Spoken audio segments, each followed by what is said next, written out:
ایسی آیت پڑھنا چاہتا ہوں جس میں کوئی بندہ یہ نہیں کہہ سکے گا کہ یہ بتوں کے بارے میں. یہ سورت بنی اسرائیل ہے.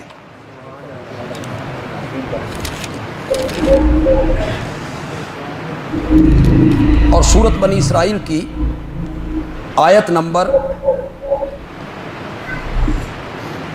56 اور 57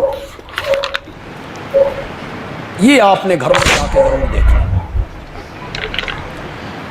جس مسلک کا ترجمہ آپ کے پاس ہے آپ جا کے دیکھیں. انشاءاللہ ہر عالم وہی ترجمہ کرے گا جو میں یہاں کر کے جا رہا ہوں انشاءاللہ. لیکن ان پہ آپ نے غور کرنا ہے. میں کوئی تفسیر نہیں کروں، میں کوئی یعنی کہ چونکہ چنانچہ کچھ بھی نہیں کروں. میں ترجمہ کرتا ہوں، سمجھنا آپ کا کام ہے. قُلِ ادْعُوا الَّذِينَ زَعَمْتُمْ مِن دُونِهِ، میرے پیغمبر آپ کہیں پکارو ان کو جن کے بارے میں تم گمان کرتے ہو کہ یہ بھی پکار کے لائق ہیں. یہ مصیبتیں ہٹا دیتی ہیں، تکلیفیں دور کر دیتی ہیں، شفائیں دیتی ہیں، اولاد دیتی ہیں. جن کے بارے میں تمہارے یہ گمان ہے نا. اعوذ باللہ من الشیطان الرجیم، بسم اللہ الرحمن الرحیم.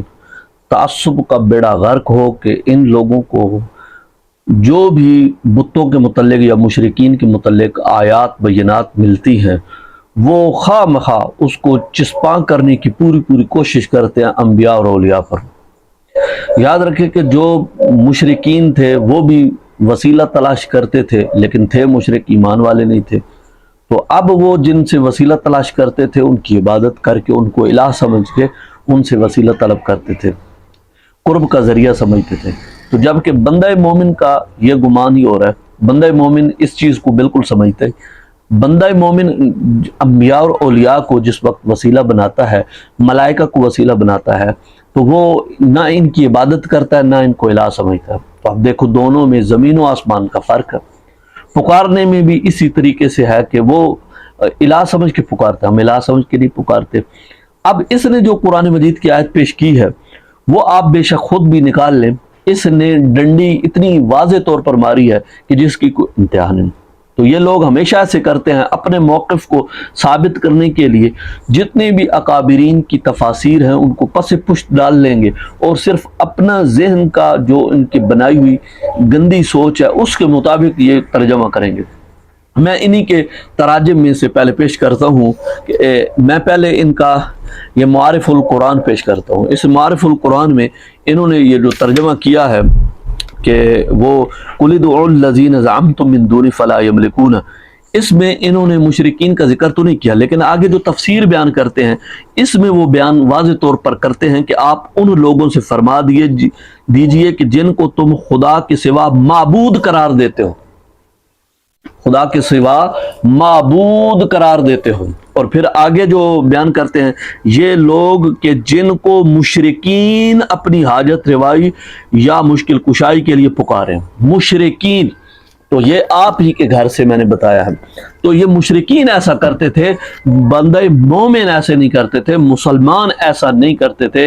آپ نے خواہ مخواہ اس کو اٹھا کے مسلمانوں پہ چس پکا دیا. یہ آپ کے سعودیہ کا قرآن ہے.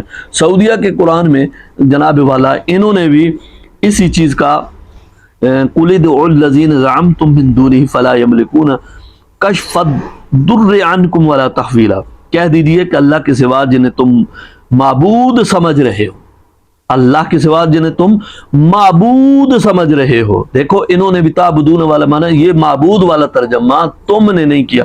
معبود سمجھ رہے ہو، انہیں پکارو لیکن نہ تو وہ تم سے کسی تکلیف کو دور کر سکتے ہیں اور نہ بدل سکتے ہیں. اب یہ معبود کون سمجھتے ہیں؟ الحمدللہ ہم تو انبیاء اور اولیاء کو معبود نہیں سمجھتے ہیں، ہمارا تو فقط اللہ معبود ہے. نیچے حاشیے میں انہوں نے بھی مشرکین کا ہی ذکر کیا ہے. جی اشرف علی تھانوی کا ترجمہ میں آپ کے سامنے پیش کرتا ہوں. اس میں اشرف علی تھانوی کے ترجمے میں جناب والا آپ بے شک دیکھ لیجئے. اسی کا ترجمہ کرتے ہیں کہ آپ فرما دیجئے جن کو تم خدا کے سوا معبود قرار دیتے ہو.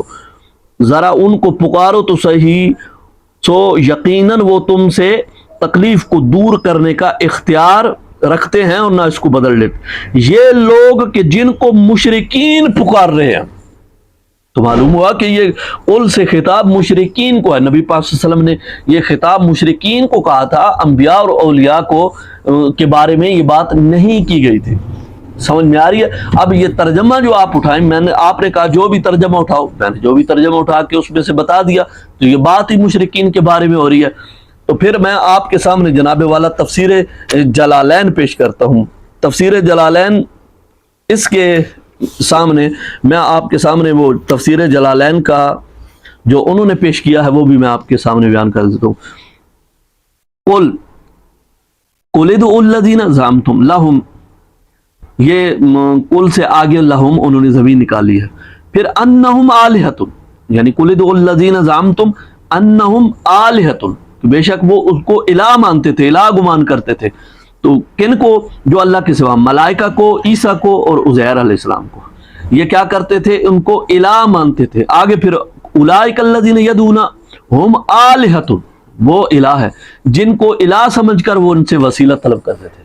الہ تو ہم نہیں سمجھتے، یہ آپ نے کیوں نہیں بتایا؟ یہ آپ نے کیوں ڈنڈی ماری ہے؟ کیوں آپ نے 2 نمبری کی ہے؟ آلہہ الہ سمجھتے ہیں، عبادت کرتے ہیں، یہ میں نے آپ ہی میں سے بتا دیا۔ اور پھر میں آپ کے سامنے ایک اور تفسیر پیش کر دیتا ہوں، اس میں جناب الجامع الاحکام من قرآن صفحہ نمبر 105 میں، جب یہ کاچالی میں مبتلا ہوتے تو یہ رسول پاک صلی اللہ علیہ وسلم کی بارگاہ میں شکایت لے کر آتے، تو اس وقت یہ آیت نازل ہوئی۔ اب وہ آگے آپ چلیں گے تو اب وہ لکھتے ہیں کہ اے ادعوا الذین تعبدون من دون اللہ، وہ لوگ جو اللہ کے علاوہ عبادت کرتے ہیں، وزعمتم انہم آلہۃ، اور وہ گمان کرتے تھے کہ یہ کیا ہے؟ الہ ہے، وہ ان کو الہ مانتے تھے۔ تو دوسری تفسیر میں آپ کے سامنے پیش کرتا ہوں، تفسیر ابن کثیر صفحہ نمبر 31، قل، محبوب پیارے، یا محمد، اے محمد، لہؤلاء المشرکین الذین نعبد غیر اللہ، فرمایا ان مشرکین کو کہہ دو جو اللہ کے سوا عبادت کرتے ہیں۔ آگے زعمتم من دونہ، زعمتم من دونہ سے کیا مراد ہے؟ یہ تفسیر ابن کثیر میں من الاصنام، بت مراد ہے۔ آپ نے کہا تھا یہ بت نہیں ہے، آپ نے پھر آگے چل کر وہ لکھتے ہیں کہ وہ مشرک کہتے تھے کہ ہم نعبد الملائکۃ والمسیح والعزیر، کہ ہم ملائکہ کی عبادت کرتے ہیں، مسیح کی عبادت کرتے ہیں اور عزیر کی عبادت کرتے ہیں۔ دیکھا، آپ خود اندازہ لگا لیں کہ وہ خود اپنی زبان سے بول کر کہہ رہے ہیں ہم ملائکہ کی عبادت بھی کرتے ہیں، عزیر کی عبادت بھی کرتے ہیں، ہم عیسیٰ علیہ السلام کی عبادت بھی کرتے ہیں، لیکن الحمدللہ ہم عبادت نہیں کرتے۔ ہم بار بار آپ کے سامنے یہ پیش کر رہے ہیں۔ میرے پاس اگلی کتاب تفسیر نصفی ہے۔ اب تفسیر نصفی میں انہوں نے قل ادعوا الذین زعمتم انہا آلہۃکم، انہوں نے ان کو بھی، بے شک وہ جو گمان کرتے تھے وہ انہیں الہ گمان کرتے تھے، اور پھر وہ جو اللہ کے سوا ہیں وہ کون ہے؟ ملائکہ ہیں، عیسیٰ ہیں، عزیر علیہ السلام ہیں، اور وہ ان کی عبادت کرتے تھے، ان کی عبادت کرتے تھے۔ پھر آگے جو اولئک الذین یدعون، اولئک مبتدا، الذین یدعون اس کی صفت بن رہی ہے، تو اب یدعونہم آلہۃ، وہ ان کی عبادت کرتے تھے، وہ ان کو الہ سمجھتے تھے، آلہۃ، آلہتن، وہ ان کی عبادت کرتے تھے، پکارتے تھے الہ سمجھ کر، تو او یعبدونہم، اور وہ ان کی عبادت کرتے تھے، یعبدونہم۔ تفسیر نصفی میں بھی یہ بات موجود ہے جناب۔ اسی طریقے سے الدر منصور، تفسیر در منصور میں بھی میں آپ کو یہ جناب والا دکھاتا ہوں کہ انہوں نے وہ بھی اس میں بھی انہوں نے اسی آیت کے ضمن میں کہ الہ سمجھتے تھے اور ان کو وہ جناب والا عبادت کرتے تھے، اور الہ سمجھ کر وہ ان کا تقرب اللہ کا حاصل کرتے تھے کہ ان کے ذریعے سے ہم اللہ تک پہنچے گے، تو ان کو الہ بھی مانتے تھے، عبادت کرتے تھے ان کی۔ پھر اس کے بعد میں تفسیر بغوی آپ کے سامنے پیش کر دیتا ہوں۔ تفسیر بغوی میں جو ذکر کیا گیا ہے، تفسیر بغوی میں بھی بیان کیا گیا ہے کہ وَذَلِكَ أَنَّ الْمُشْرِكِينَ، اور یہ ان مشرکین کے لیے ہے کہ اصابہم قحط شدید، جس وقت انہیں شدید قحط پڑتا تھا، پھر آگے وہ جو کھاتے تھے پھر وہ نبی کے پاس جاتے تھے اور انہیں کہتے تھے جا کر، کیونکہ وہ اب مشرکین ہیں، مشرکین کہیں گے تو اور مسئلہ ہوگا، مومن کہیں گے نبی کی بارگاہ میں عرض کریں گے تو کوئی اور مسئلہ ہوگا، دونوں میں فرق تو ہوگا اور یہ فرق ماننا بھی پڑے گا۔ پھر قل، اب یہ جو قل ہے یہ کس کو کہا گیا؟ محبوب پیارے کہہ دو، کہا للمشرکین، مشرکین کو کہہ دو۔ تو آپ بار بار ان کو اٹھا کے جناب والا مسلمانوں پہ چسپاں کرتے ہیں۔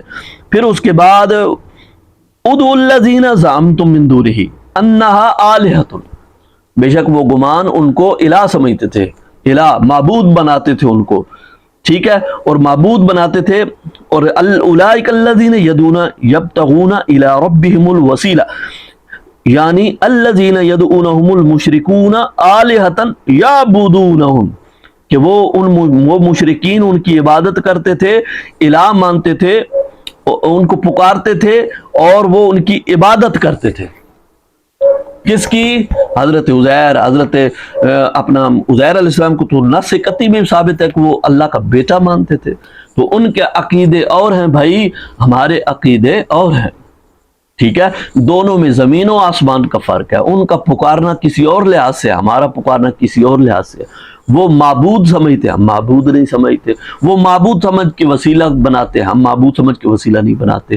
اگر ہم بناتے ہیں معبود سمجھتے تو آپ قبلہ ہمیں اسی طریقے سے تفسیریں بیان کریں اور یہی تفسیریں ہمارے سامنے آپ پیش کریں اور رد کر کے دکھائیں۔ اگر ماں کا دودھ پیا ہوا تو میں نے آپ کے سامنے آپ ہی کے حوالہ جات بھی پیش کر کے آپ کا رد بلیغ کیا ہے، اور چھاتی پہ پاؤں رکھ کے میں نے اتنے حوالے دے کہ تمہیں، اس کے علاوہ بھی بہت سارے حوالے ہیں، لیکن میں یہ مختصر کر رہا ہوں۔ اللہ سمجھنے کی توفیق نصیب فرمائے۔ وآخر دعوانا الحمدللہ رب العالمین۔